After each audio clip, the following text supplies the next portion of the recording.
Hi there, it's Denise Eckert, and I love coming on here and sharing different techniques and ideas to lower the stress in your life. And today I've got a wonderful guest. Her name is Denise Dempsey. She's a clinical hypnotherapist and mindfulness-based stress reduction teacher. She has spent decades teaching people how to stay clear and grounded under real pressure. She's also the author of Mindfulness Meditations for Stress, 100 Simple Ways to Ease Tension and Find Peace. Well, welcome, Denise. Thank you. I am so happy to be here and to do this for your podcast. I'm just delighted that this podcast is out there for people. Well, thank you very much, and I'm grateful that you're doing this type of work. Now, Denise, I want to hear your story. So, what inspired you to do this type of work? Yeah, so I was going through a really stressful time. I was working at the University of California and I was dealing with some health issues that, of course, that's hugely stressful and it was affecting every single part of my life. So, family, work, relationships, all that. And I went to see my in-laws for Thanksgiving, and my mother-in-law handed me some cassettes and said, "Here, I think you need these meditations." And it was Mindfulness Meditations by John Kabat-Zinn, who is now considered the father of modern mindfulness. And I used the meditations. They were really simple, and my symptoms calmed down. The stuff that was like, and not only that, but I found that my time management got better. It's like I worked with a lot of deadlines, and suddenly I'm like, how do I have more time left? This is really strange. So there was something about the way it was affecting my whole life that then I went on to get trained in teaching it. I was already a yoga and meditation teacher, and it just grew from there into a career. Wonderful. Yeah, it is amazing when you do simple practices, how powerful they can be. So, a lot of people talk about mindfulness. Can you explain to people who've not heard of it before what it actually means? Absolutely, and there's a lot of misconceptions about it, and most people think of it like focused attention or paying attention, like be mindful of the step, be mindful to put the toilet seat down. And then some people think it's about like being like a zombie, like you get into this calm state that just takes you through your day like a tractor beam, which of course, that's not very appealing for business owners who need to keep their edge and kind of energy up at the same time. So, mindfulness is a way of paying attention, but it can be focused like a laser pointer or it can be broad like a searchlight.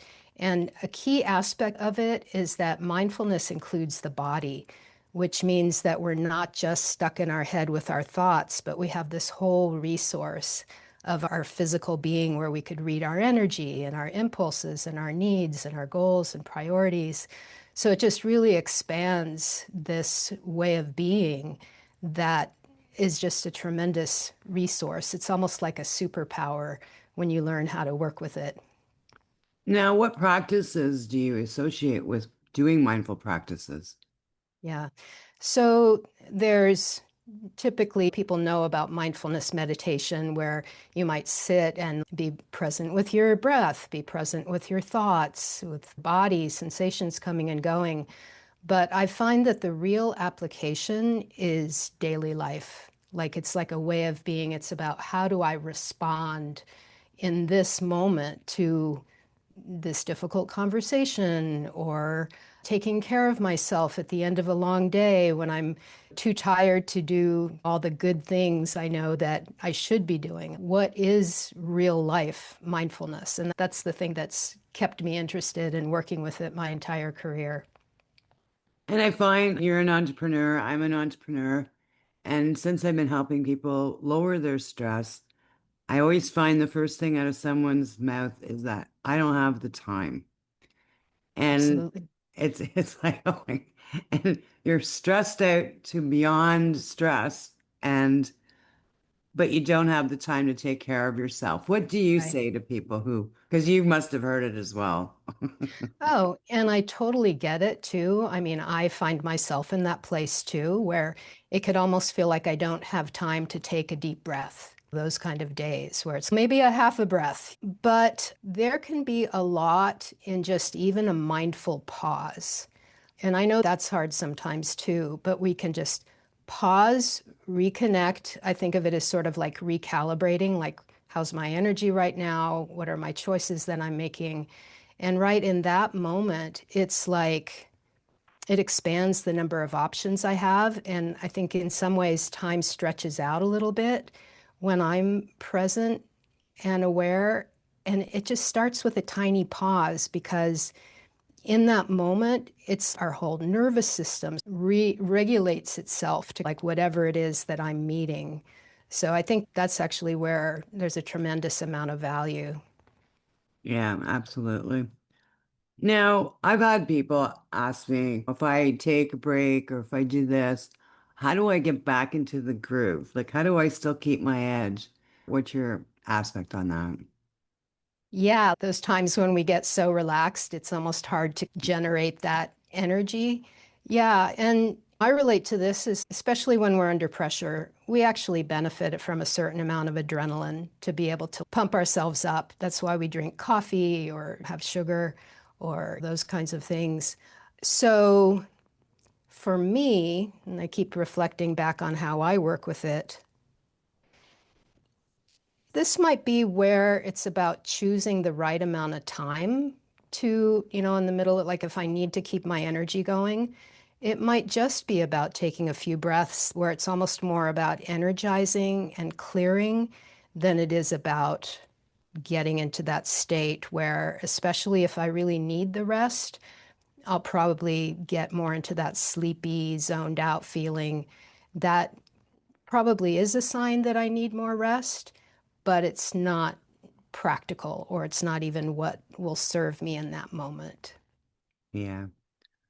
Now, how do you create the priorities in your life, especially when you're building a business? Hmm. I find sometimes when I'm working on something, something else always comes up, and then you've got distractions. And I'm ADHD as well. So, next thing you know, I've got 15 projects on the go. How do you help people with, I guess, streamlining their focus and their energy as well? Yeah. This is where I know it sounds simple, but having an intention, like my overall intention, like what will I feel good about accomplishing by the end of the day, especially how do I want to feel when I get to the end of the day or the things that I know I need to do. And that gives me perspective on how I make my choices.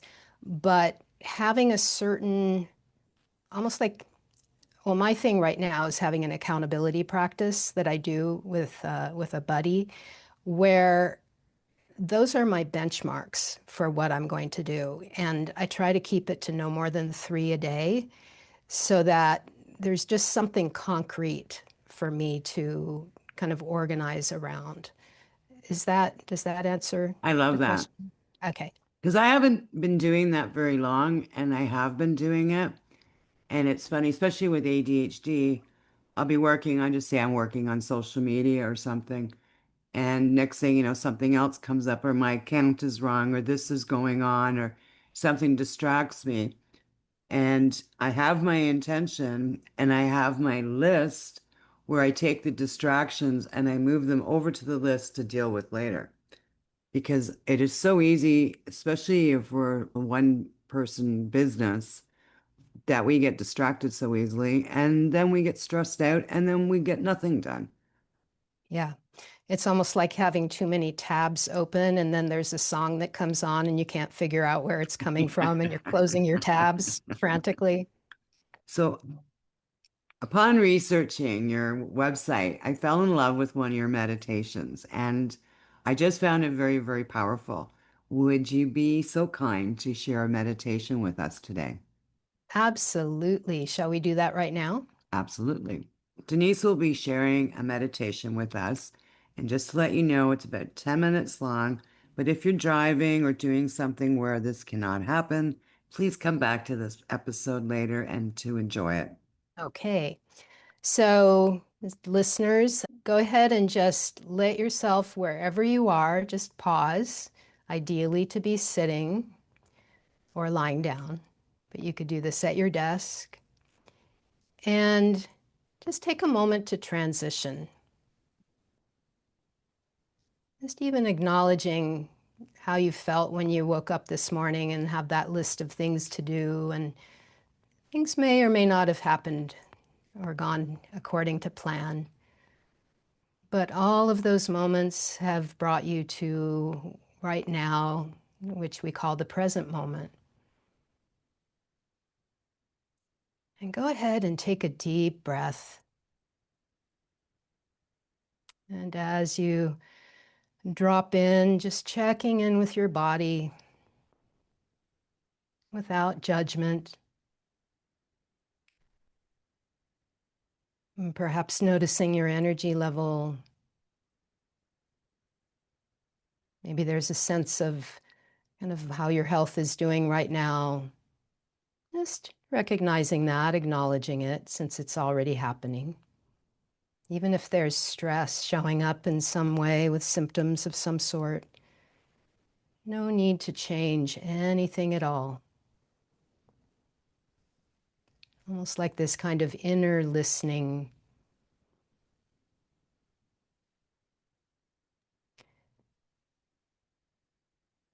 And now, just staying with the breath, letting yourself take perhaps a deeper breath in. And as you release it, just allowing the shoulders to drop.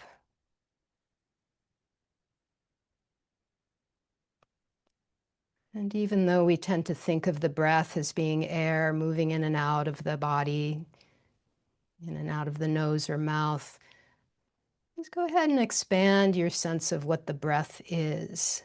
And even noticing physically that feeling of how the chest expands to make space for the breath. Metaphorically, right now, making room. And as you exhale, just noticing how the little muscles around the chest, they just relax a little bit, they release. And the body knows how to release tension just on its own.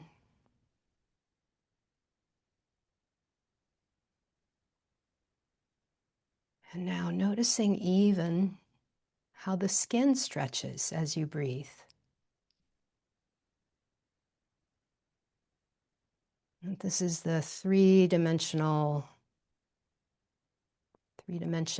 of the breath, the body breathing. And you might already be aware of having a busy mind. No need to change any of that. You might even think of mindfulness as being big enough to hold everything. Whatever is happening in your mind or body, that mindfulness, paying attention with an open kind of awareness.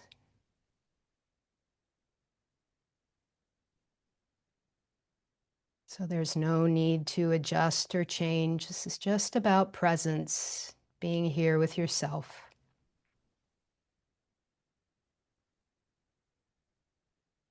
And the nervous system will recalibrate on its own, just with this kind of a pause.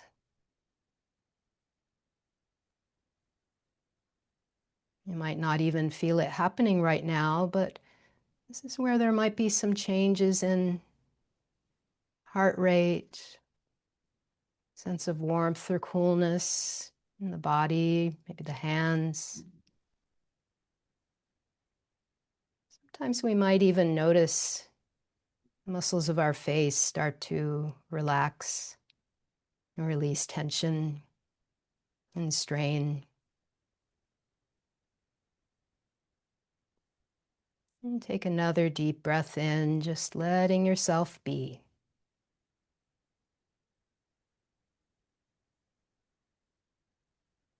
And if you feel too busy today or any other time to breathe, and some days can be like that, just focusing on the exhale.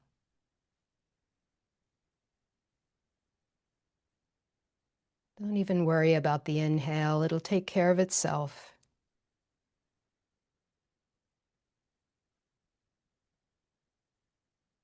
At the end of the exhale, there's kind of a natural turnaround point, and the body just naturally knows how to breathe in.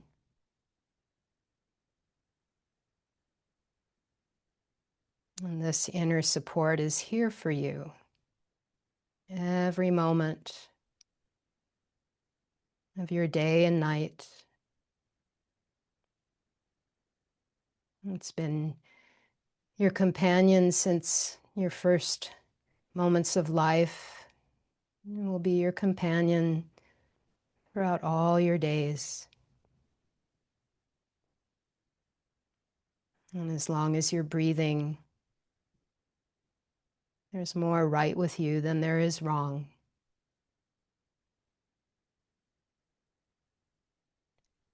Taking another deep breath in, exhaling, and just letting yourself be. You can rest in this space as long as you'd like, just knowing that as you move on to whatever comes next,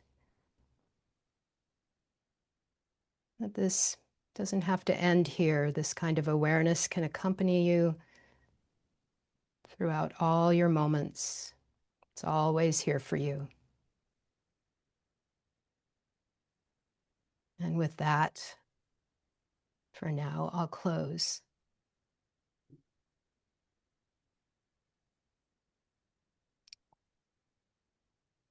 It was amazing. It was a hard one for me because I'm in the middle of an interview here. What am I gonna ask her next? It's like, no, no, no, just let it go. I did have to take a thing and write a little thing down, but yeah, that's just amazing.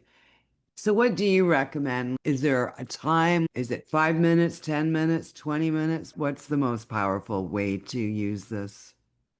That's what is interesting is that the research that's out there on meditation, there isn't anything that tells us what is the optimal amount of meditation. And in fact, I think there is some new stuff out that's saying that even 5 minutes a day can have long-term effects, like really positive, beneficial effects on the mind and body, mood, that kind of thing. So personally, on a really busy day, it's about what I can talk myself into allowing. And 3 minutes, I think, is a really good number. Gives enough time to just transition, take some deep breaths, maybe rest in that state with being with the exhale and reconnecting and then moving on. Wow.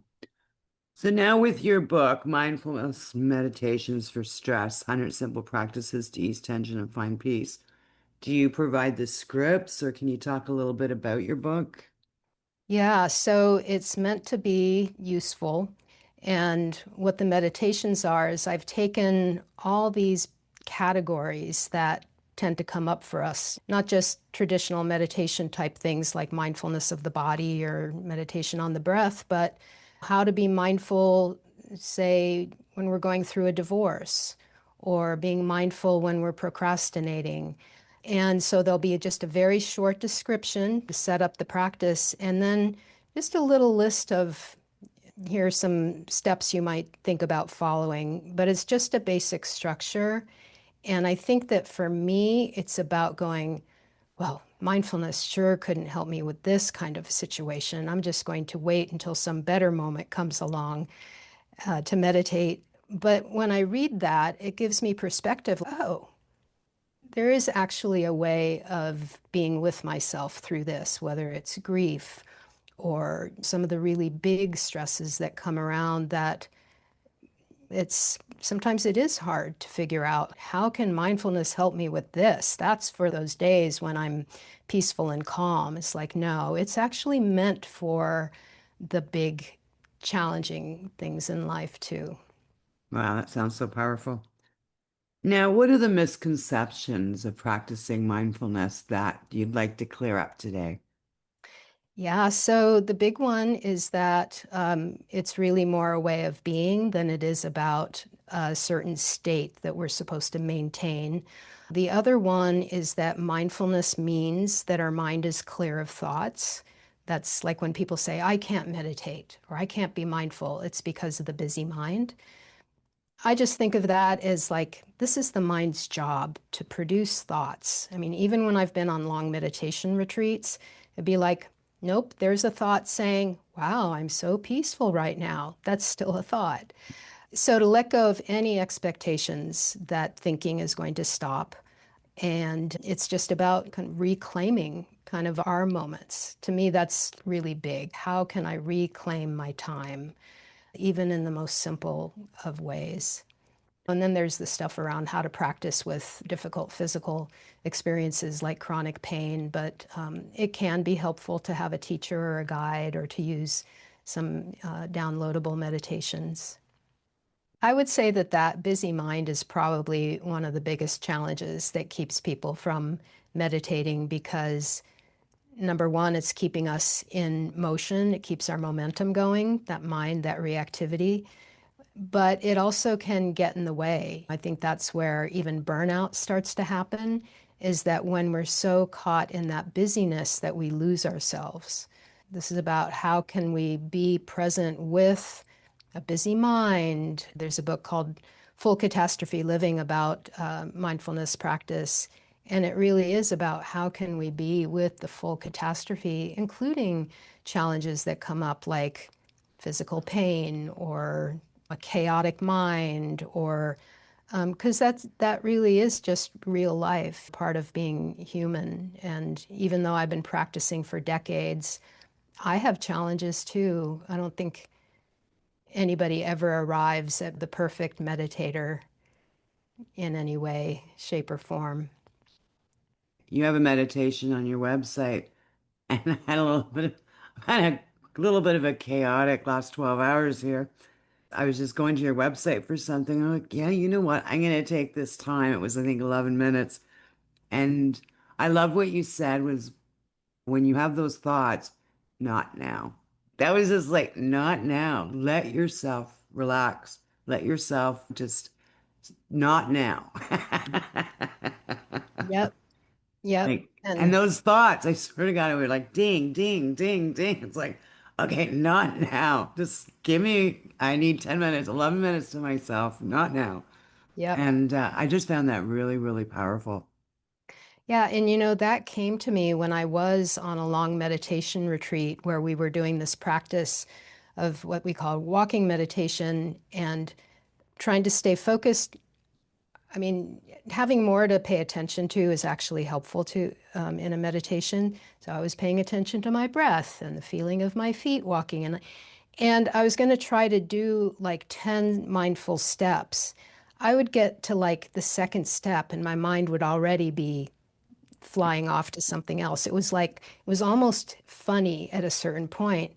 And so I just started saying in my mind, if I'd notice any kind of thinking, I'd say, not now, not now.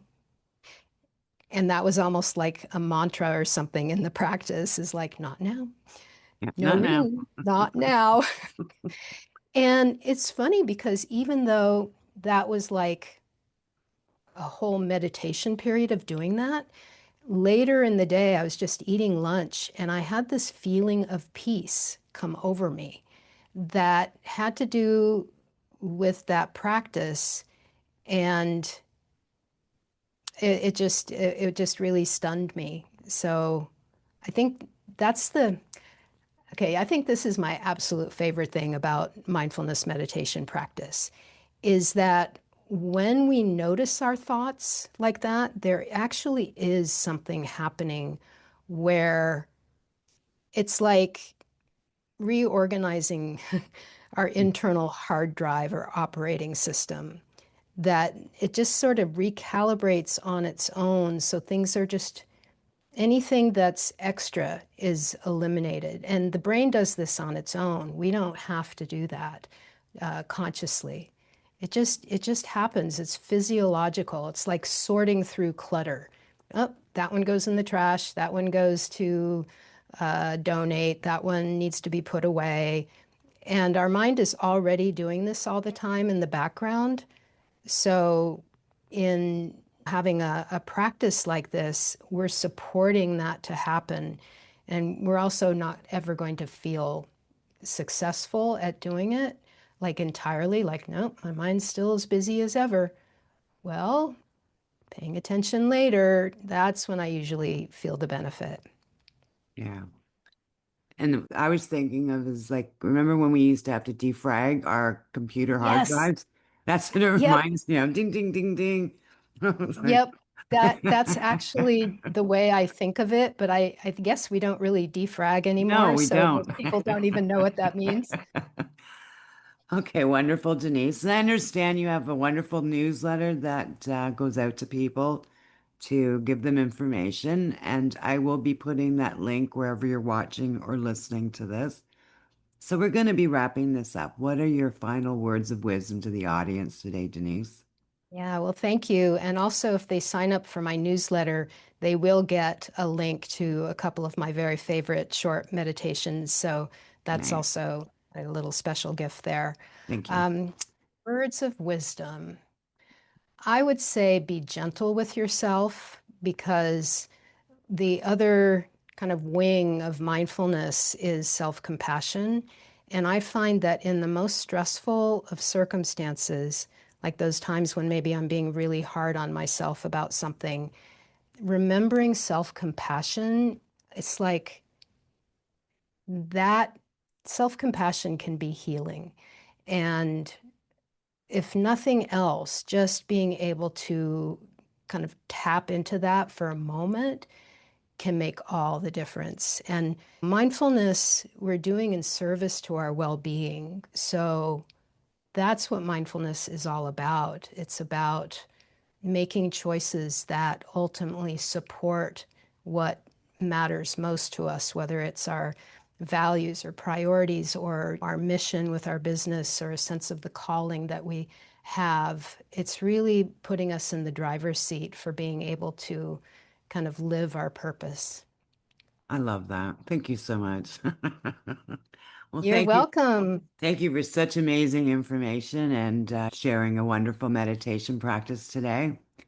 So now, leaving you all a gentle reminder to slow down and enjoy life, and I'll see you in the next episode. Thank you for listening today. If this episode gave you something, there's more waiting for you inside the Relaxation Lounge. The tools, the community, the support, all in one place. Come and exhale with us. The link is in the show notes, or you can go to www.therelaxationlounge.info, and we'll see you in the lounge.